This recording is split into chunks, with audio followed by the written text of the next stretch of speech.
Deutsch lernen durch Hören.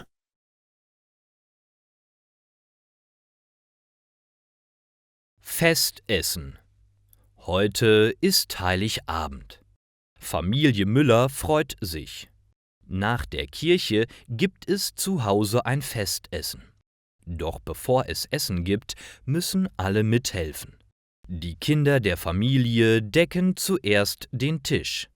Der Teller in der Mitte, links von ihm Serviette und Gabel.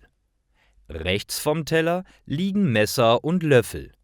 Außerdem basteln die Kinder etwas. Sie falten Origami. Es wird als Dekoration für den Tisch verwendet. In der Küche kochen Frau und Herr Müller.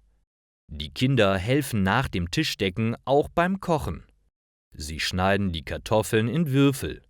Frau Müller kocht das Fleisch. Herr Müller macht den Nachtisch. Nach einer Stunde ist das Festessen fertig. Die Familie geht zusammen in die Kirche.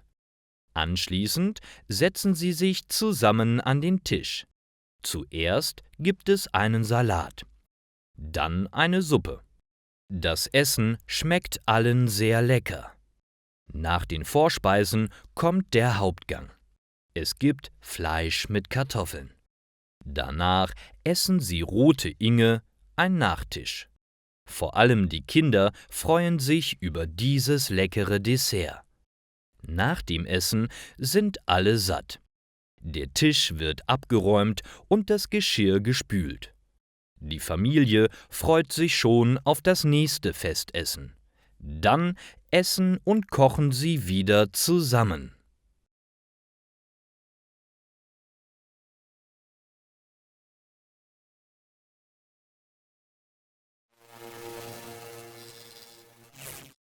Deutsch lernen durch Hören.